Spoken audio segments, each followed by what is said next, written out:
this afternoon we have another powerful speaker in our midst who will be coming to teach us.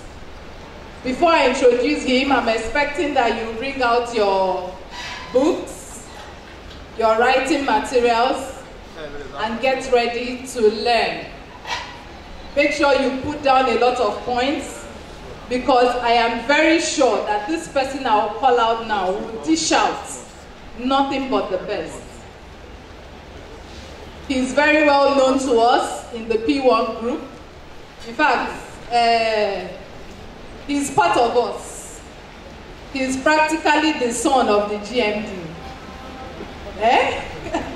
Okay, let me invite to the stage Mr. Ezekiel Solesi. He's a seasoned network marketing professional. He's going to be taking us on networking this afternoon. Clap, I'm not hearing you people. Good afternoon, everyone. First, I want you to give yourself a round of applause. You know, moving around Lagos lately has been very tough. And to find every one of us in this room, and it's raining outside, it tells us, you know, I tell people that when you find people in a place where they are supposed to learn, it talks about their future. People that are going to earn a lot of money, you find them in places where they are learning. How many of us agree with that? Okay, great. So today I want to be talking about, how many of us would love to grow a big team? You want to have a big team? See, there are angels around, they are taking notes. If you raise up your hand now, they will note it down. Right? How many of us would like to have a big team? Great. How many of us would like to make a lot of money? How many of us here would like to have 1 billion naira just in case money is sitting in your hand? Money that you are not using. Just in case. You know, you have other money, but that's like backup fund. 1 billion. Okay, great. So we're going to be talking about that today, right? So what I want to do is, in networking or in business or in success, there are usually two different angles, right? There are the methods, and then there are the mental models, right? And any of us that have attended the P1 Academy or any of the specialized programs, what you will get are the methods, ways that you can do that.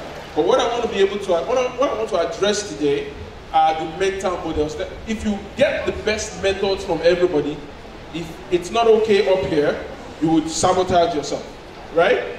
So what I want to do today is to help us understand those mental models and perhaps help us achieve a lot more results, right?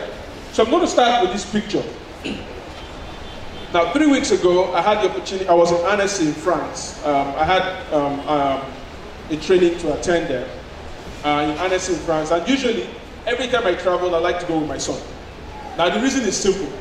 The first time I entered plane in my life was when I was 7, and it wasn't like outside the country, it was like Lagos to Abuja to Lagos, and it was embarrassing that I had not entered plane, so I collected my allowance and then added my own money and borrowed money journey. I didn't want it to be like as if I didn't enter plane, you know. So I made up my mind that when I have a child, as much as I can, I'm going to try as much as possible to take him everywhere I can. You know, my son is 3 years old and he's been to 4 countries already at 3 years old, and I'm seriously proud of that, right? But when honestly I took this picture, and when I took this picture, all that was in my mind was, you know, how open the future is. So the first thing I want to tell everybody in this room, that it doesn't matter what your past looks like, your future has more opportunities than your past has delivered. No, it's not a function of amen, and amen is good, but it's just a fact. Now, if there's any group of people that should understand that things can change very fast, it should be the people in this room. Because we've all heard the story of the GMD and chairman, haven't we? I mean, how do you explain that between 2009 and 2012, you squatted with 13 families, and by 2017, your business was doing 2.6 billion? How do you explain that? So why should you think that your past is heavy on you? No, your future is always greater than your past. Every single time. Every single time. If you ever forget, show up on the 12th of every month and you hear that story again. Because I'm sure that when the chairman comes, when GMD comes, I've never attended any summit that I didn't hear this story. And you know the reason why it's important to hear it over and over again? Because sometimes we forget. Sometimes we forget that things can change very quickly. And I've heard so many stories. I know somebody who in my church used to live, in fact, I have a neighbor, stay in Magodo, I have a neighbor who this particular guy used to run a laundry service. He used to wash his clothes. Now the man was so broke that he would come to him and say, you know what, pay me the money for next month's washing. Because he needed to settle his bills. He was living in a one-bedroom apartment.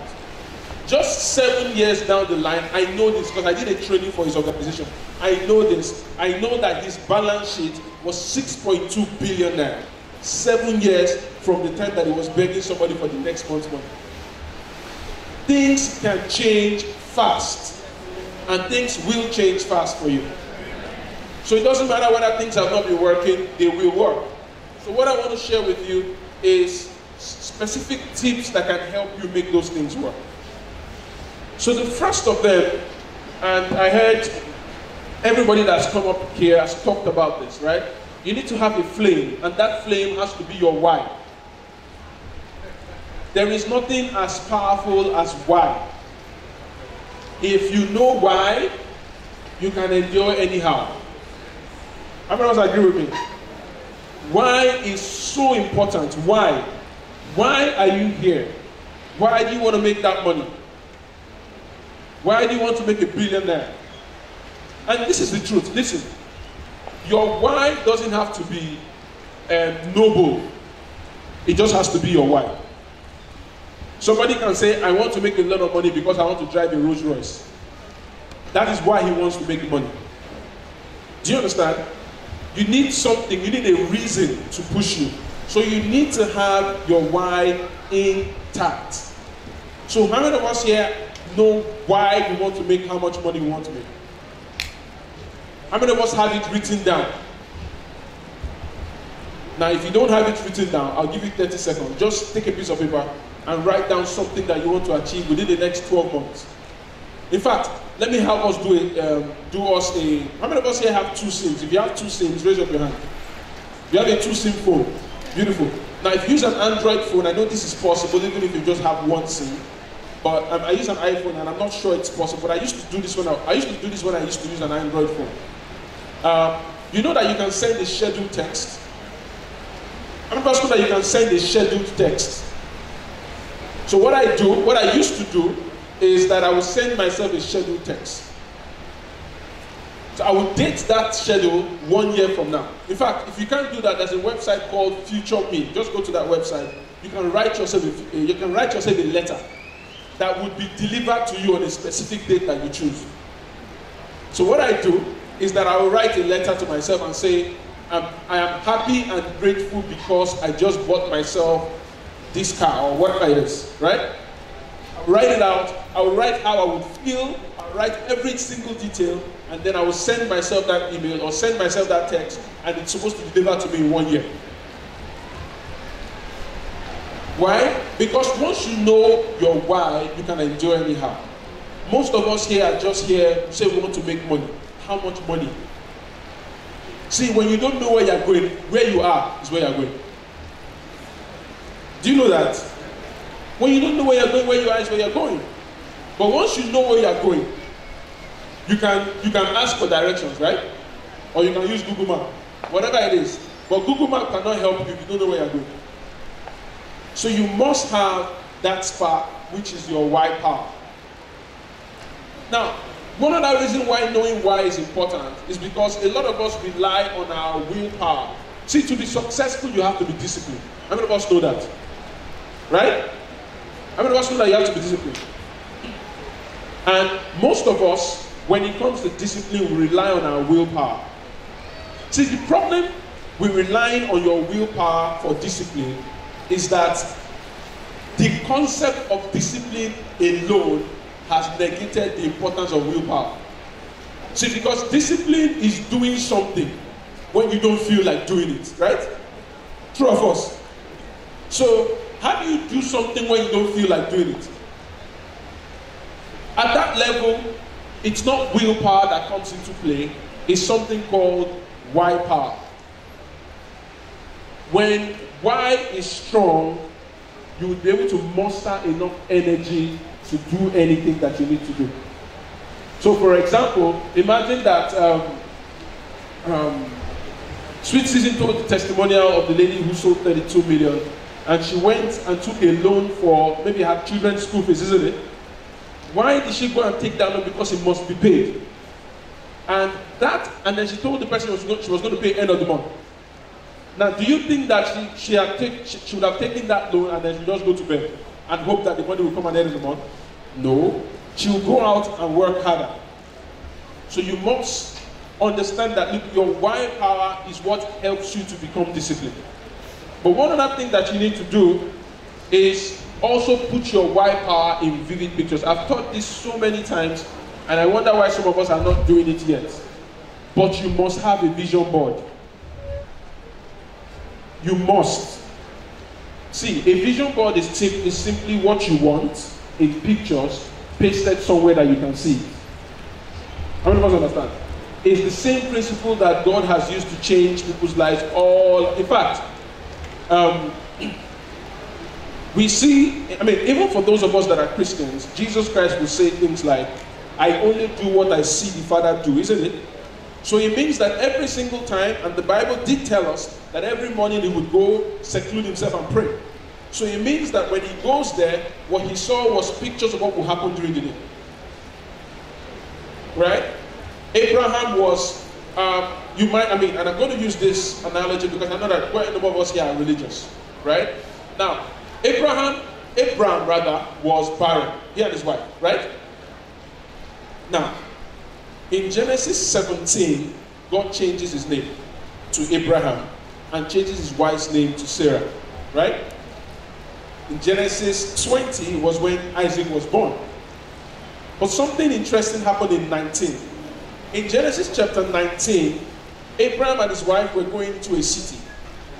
And incidentally, the wife at that time, history puts her age at about 76 years old. That's the time history puts that Sarah was 76 years old, right? And then they are going into a city, and Abraham has a discussion with his wife and said, look, you are too beautiful. I'm afraid I might be killed because of you. So we'll say that you are my sister instead of my wife. But here's something that we don't realize.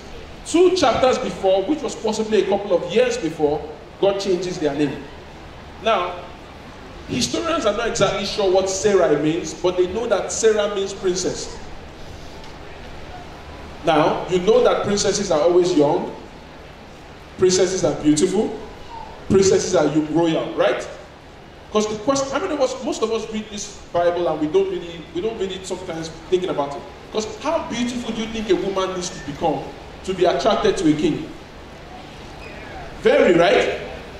How beautiful can a 76-year-old ever be? Look for the most beautiful 76-year-old that you can find.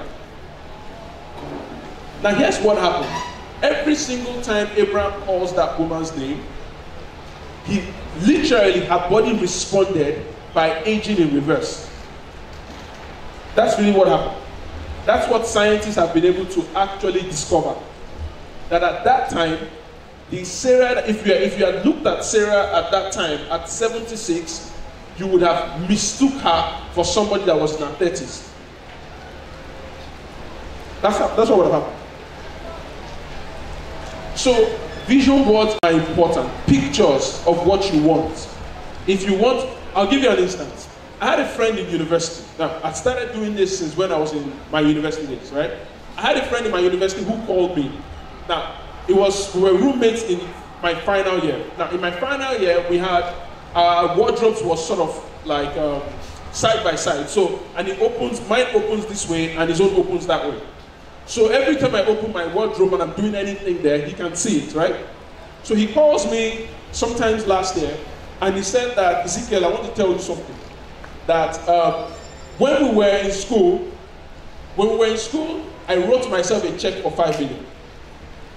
I wrote a 5 million check, and I put it on my wall. on the door of my wardrobe. So anytime I open that wardrobe, you can see the check if you were standing behind me or beside me.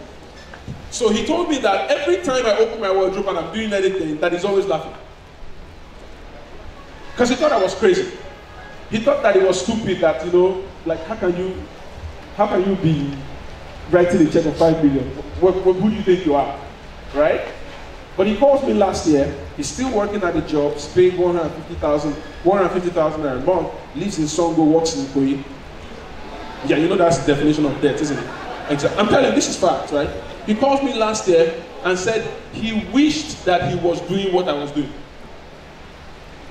Because he knows that I'm making that much money and over. And it's not wrong. How much money do you want? Write yourself a check and put it where you can see it. It is powerful. It is so powerful, I don't even know how to describe it. But you must have a picture of what you want. Because see, God doesn't deliver to you what he has told you. He delivers to you what you see. Life doesn't become what you want. It becomes what you see. What you see with your eyes, what you demand. Right? So you have to have a vision board if you are going to be successful. How many people do you want in your team by December? Write it. And put it out there. Right? The next key that I want to teach is I think that the most powerful thing, the most powerful factor of success in life is not vision, is not dream, but association. Honestly. I think that if you take a guy that has absolutely no vision for his life, no dream, nothing, and you put him in the midst of people who are ambitious, he will catch his ambition. If you take somebody who has ambition and you put him in the middle of people who are not going anywhere, because as human beings, we have a deep desire to identify with other human beings. That's why we define ourselves by countries, by religion. We always find a way to identify with something. Do you understand? Now, if you want to be successful, if you want to have 100 people in your team or 200 people in your team, look for somebody in this room that's already achieved it. And do whatever it takes to deserve their attention.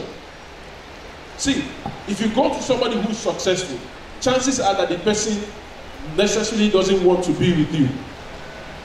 Because any successful person knows that the average of the 10 people that you move around with determines your network, right? Your network, right? So if he's a billionaire and you are a poor person, if you come into his circle, you are reducing his network. So they will run away from you. But you must do whatever it takes to deserve their attention. Whatever it takes. Whatever, if there anything they are doing, show up. Make sure that you are in fact, Jordan Adler is one of the richest network marketers in the world. Now, Jordan Adler's story is some of us here cannot even do what he did. He entered network marketing consistently for 12 years. He didn't make one kobo. I'm serious, so go and read his book. His book is called Beach Money. 12 years, he was buying all the books, he was attending all the seminars for 12 good years. No shishi. He said that he did 12 years and he spent his own personal money of buying retainership, authorship, everything, of over $50,000. He didn't make one kobo. But over the next 3 years, after those 12 years, in 3 years' time, he became $1 million earner a year. So he said, what happened? He said what he decided to do was that every single time he comes for the meeting, he would come with 1 or 2 guests and he would go and sit in front. He would always sit in front.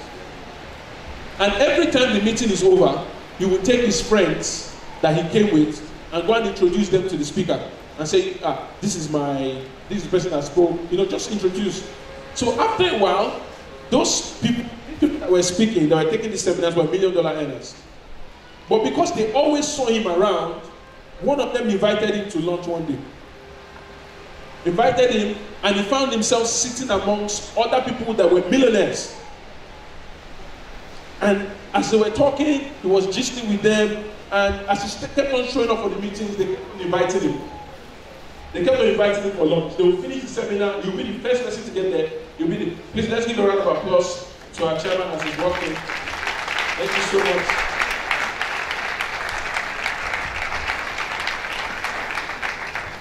Thank you for coming. So he would always hang around with them. What he started to notice was that as he hung around with these people, the amount of money that he started to make was increasing. Because people started to look at him and say, if you're hanging around with these types of people, then I can join you. See, people don't join businesses, they join people. And they join you because of how they think, how valuable they think you are. Nobody wants to be your breakthrough. Did you hear me?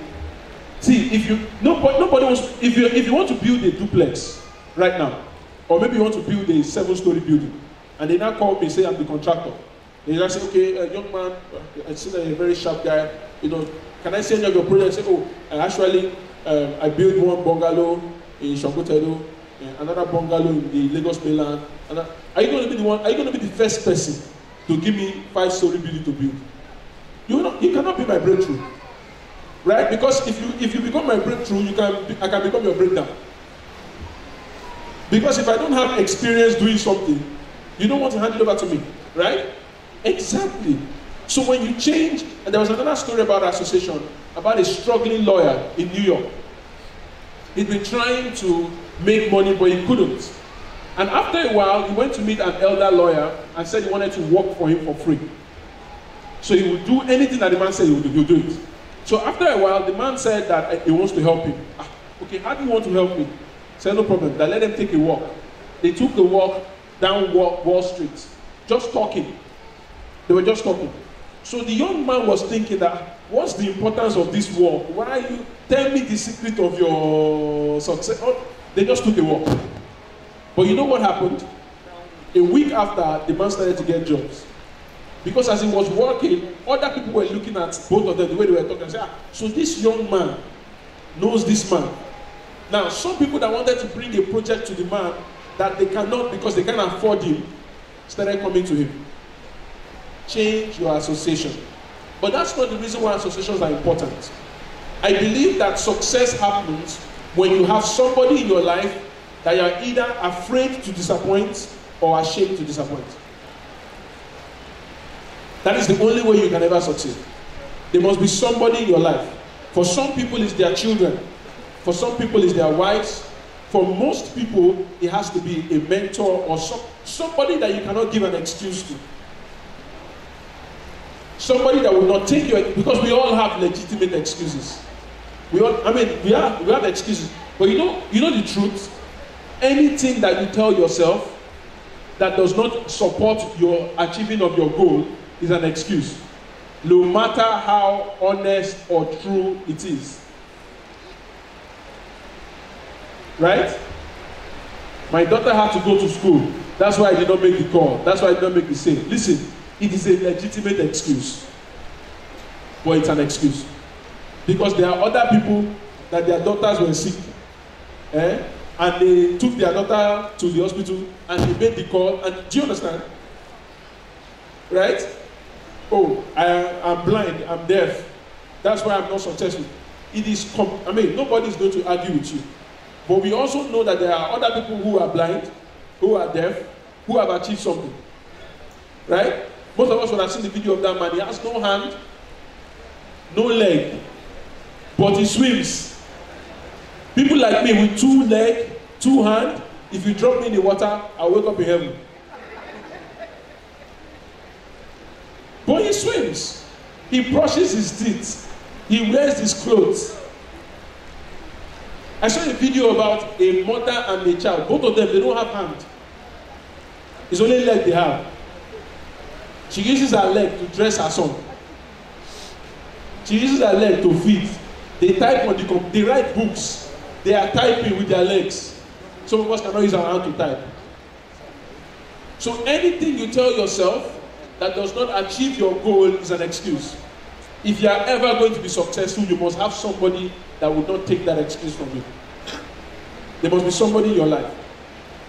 If you ask all of the MDs, they can say that the chairman and the GMD serves. You know, for example, I can say this with all authority. There are some MDs here that, or some ambassadors here, that they will work hard because they cannot come back and talk to the GMD or chairman that, actually, you know when, you know anytime you hear actually, is something that is coming is bad, or a lie, or something, it's not good. You know, because there's somebody that will not take your excuse. When you have somebody like that, you would see. Anybody who's ever succeeded has always had someone in their lives like that. Just anybody, from Bible days till date. For Moses, it was his father-in-law, Jethro. For Joshua, it was Moses. Right? You must always have somebody. If you have that person, you would definitely succeed.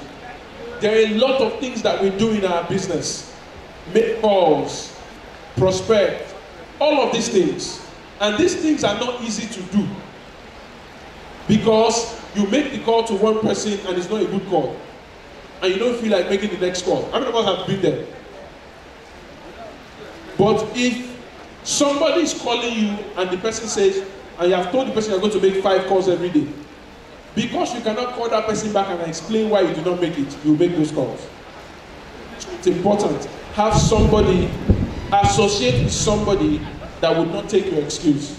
Somebody that you are either too afraid to disappoint or you are too ashamed to disappoint. Disappointing them will bring shame to you. Then you must make success your obsession. I like the way Madame Doris calls herself the landlady. See, call yourself what you want, how successful you want to become. Alright? Anybody who has ever succeeded is obsessed. Anybody who succeeds is obsessed. Is obsessed with success. If you talk to any of the MDs, if they dream, the dream is about land. If you call them, I mean, how many of us have tried calling chairman before? It's hard to reach him. His number is always busy. Call waiting. Call waiting. You know what those call waiting means?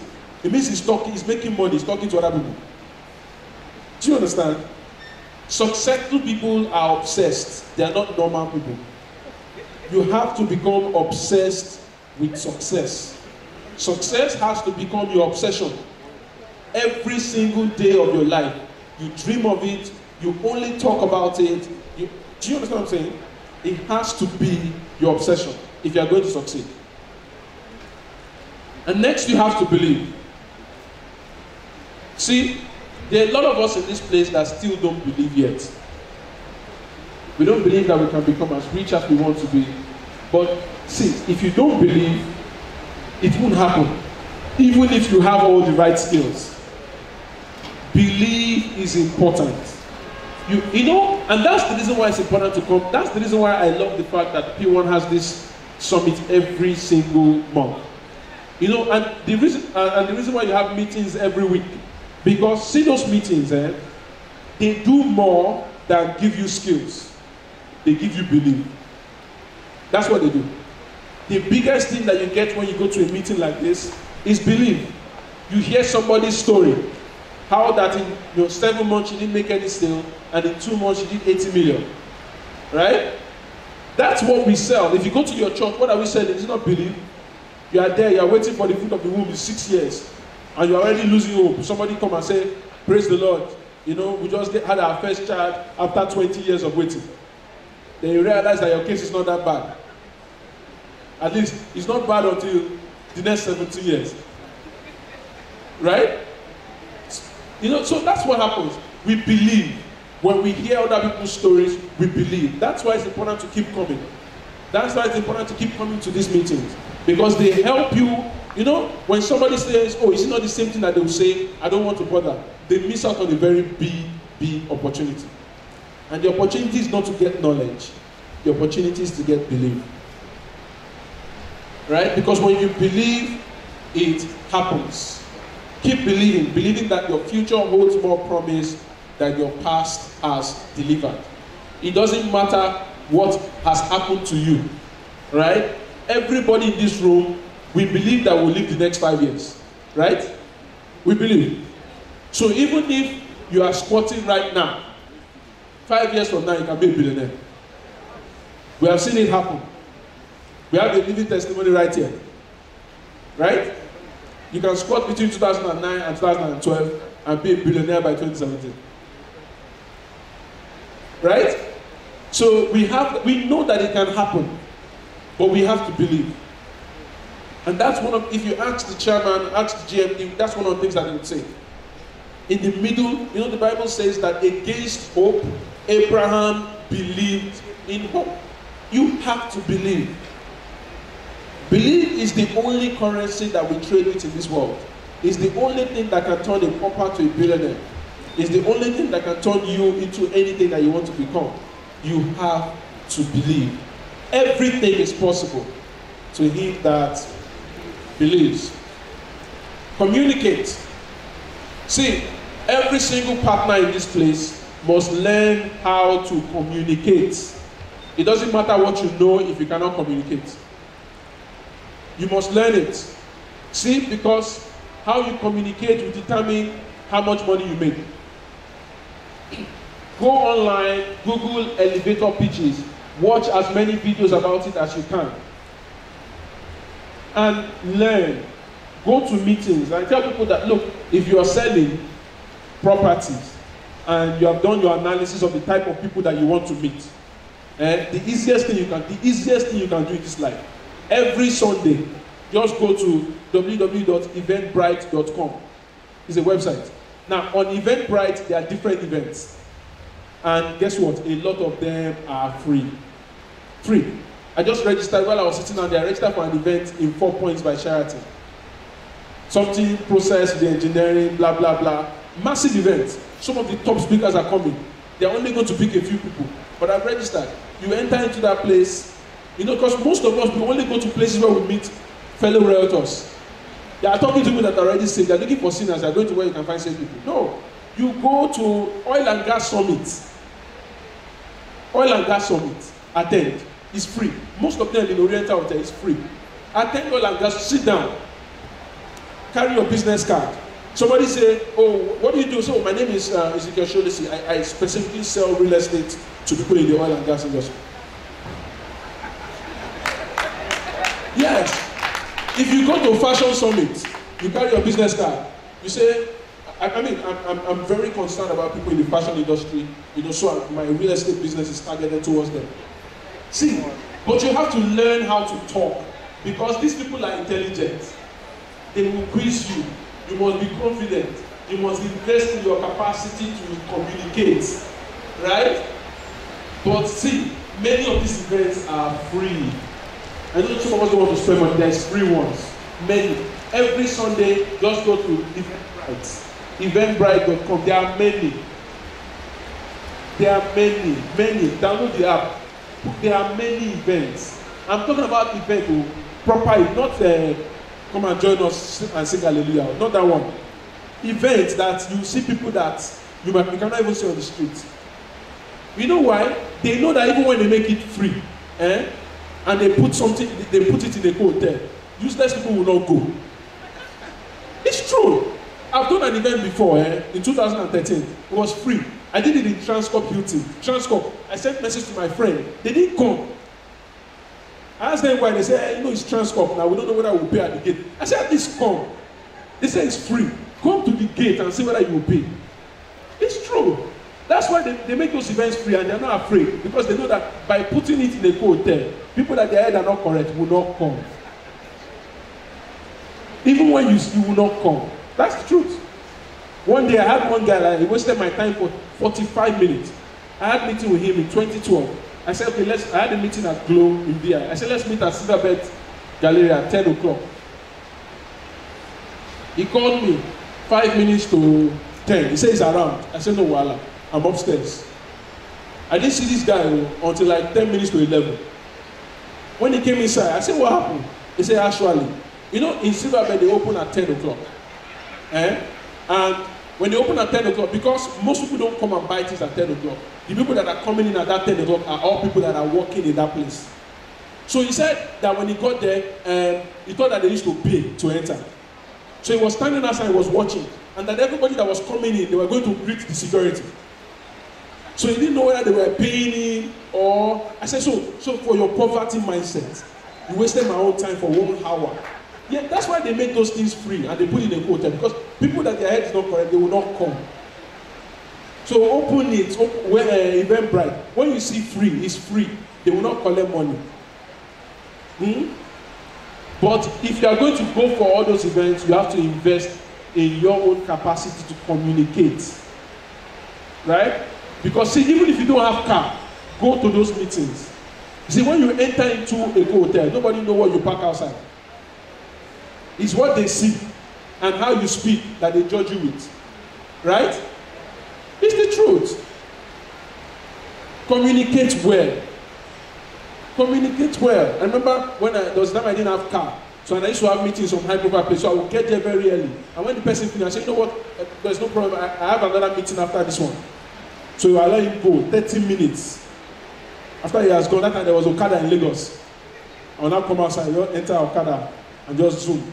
You know? And you know, that kind of time when I enter bus, I don't used to drag with conductor for change. Anything the conductor say, I will give him.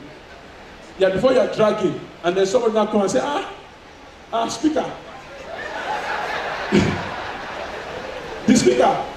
Yeah. But you know, if you don't drag, so what happens is I will sit down at the back. The conductor says it's 200, no problem. Just take your 200.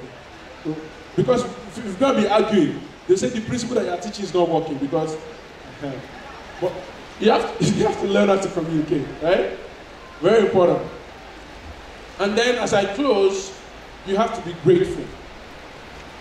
Last week I had an opportunity to be in Rwanda. I traveled to Rwanda. I went to speak at a program that had about people from 9 different countries. But I visited the genocide center. Now in Rwanda in 1994, they had something called genocide, where a particular part of the country decided that they wanted to eliminate a whole other part of the country. Yeah. So in 100 days, they killed 1 million people.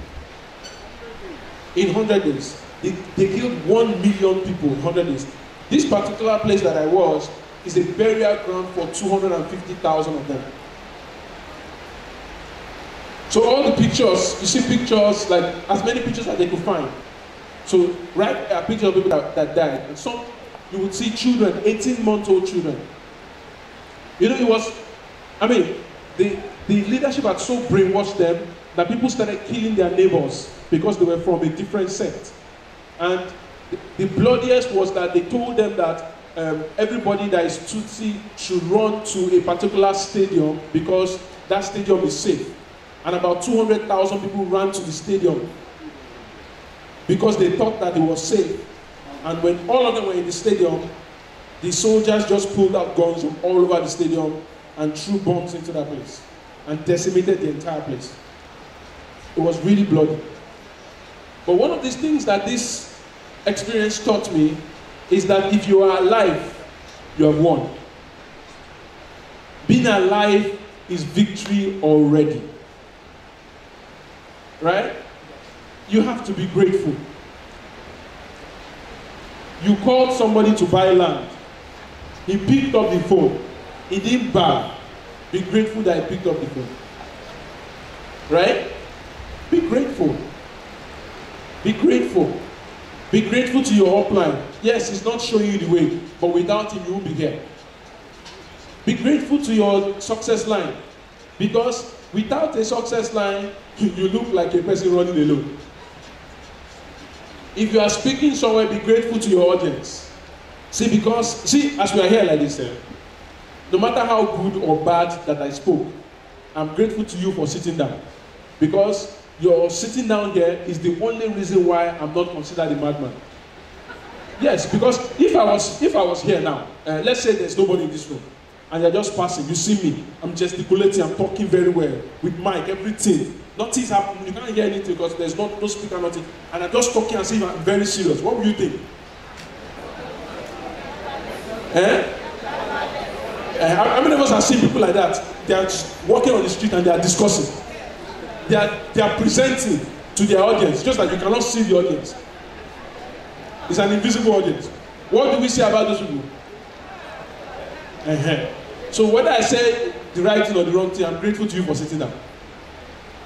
So you have to live your life gratefully every single time. See, because when you're grateful, good things happen to you. When you're grateful, people will join you. When you're grateful, people will buy from you. When you're grateful, people will patronize you. People patronize you all the time. Thank people for picking your calls. Thank people for talking to you. Thank people for coming to see your for site visitation. Will they all buy? No. Sometimes how you treat them. How many of us have this ever happened to you? You treat somebody so nice, they couldn't buy, but they recommended you to somebody who bought. How you treat them matters, because people are bridges. Sometimes it doesn't matter what they bring, it matters who they bring. They might just know the right people. And lastly, use your knowledge. Network marketing is full of people who learn and don't use. You see this lady here? What's wrong with this woman here? See, she has plenty of books. She's probably read books about how to stay above water. But water is coming. And she didn't have enough sense to climb on the table. Just by climbing on that table, she's fine. Just by walking out and opening that door, she's equally fine. But she's reading. And she's about to die. See, knowledge is not useful if you don't use it. Knowledge is not power, it's potential power. And you know what potential power is? I've ever seen somebody say this person has potential. Like, you know, people say Nigeria has potential. Potential, we have potential. Potential does not pay bills. How many of us have potential money? You can use your potential money to buy a car. You can use potential money to buy a car. You can buy a car in your mind. You know, like you can drive Lexus in your mind, but you still be driving the leg one until you convert your potential knowledge to actions. You can learn, you know the reason why, see, there is nothing that you would learn, and this is important, and it's very important for those of us in this business, because we go to training so many times because we believe that there is something that we will learn that will make our business easy. There is nothing you will learn anywhere that will make the business a lot easier than it currently is. It will only make you stronger. Things don't get easier, you get stronger. It's like driving. So many of us here, driving was difficult at some point, right? And then now it's easy. Did driving become easy or did you become better? You became better. You know, there was a time that mosquito bite you are dead in this country. We didn't even know what malaria was. But now, you have malaria, you go to the chemist, you buy artesunate or something, and you're fine. Did the malaria parasite become weaker or did human beings become better? We became better. So the goal of trainings is to make you better. But that you will face the business, you will still face it. That you will make, because there is nothing that would make you learn how to make order. Everybody that are calling just saying yes, yes, yes, no. People that will say no will say no. They will say no. So you have to take that knowledge and keep going. Keep going. Keep going. There's a saying in network marketing that says, ignorance on fire is better than knowledge on ice. Somebody has knowledge, is chilling. Somebody has ignorance and is running. He will cover more distance. The person that cannot read and the person that does not read, they both don't have information, true of us. The person that cannot do what he learns and the person that does not know what to do, they both have the same results. Nothing will be done, right? So if you learn something, like we've talked about making your vision board, go and do it. We've talked about associating with the right people. Look for all the ambassadors and find a way. Listen, Listen to what, find a way to deserve their attention. Because they don't want to give it to you. And it's proper for them not to want to give you their attention. But find a way to deserve it. Either by being that face that shows up every single time, or by, if you learn anything from them, go and do it and come back and give them feedback. Whatever it is, find a way to deserve the attention of people that are successful. Because as you move around with these successful people, you will become successful. You will. Because you will have access to their confidence level. You will have access to their knowledge. You will have access to their connection. You might even have access to a lot more than that. Sometimes they might even use their resources to help you. Or you might imagine if you are on first name basis and very close to somebody who is considered a super closer. One day you will have a client that you have been having an issue with, right? He's not in your team, he's not in your lineage, he's not in your line, but you can put a call across to him and say, please, what do you think I should say to so and so person? The person might give you a tip, or the person might even say, let me talk to that person with you. But just that, don't abuse it. So every time you say, actually, no, don't abuse it. But find a way to deserve the attention of the people who are successful. And find that one person who you will be too afraid to disappoint or too ashamed to disappoint. See, when you have that person in your life, it's almost guaranteed that you succeed. Almost guaranteed. The only other thing is time and maybe the God factor. Thank you very much for your time. I'm grateful for the opportunity to speak today.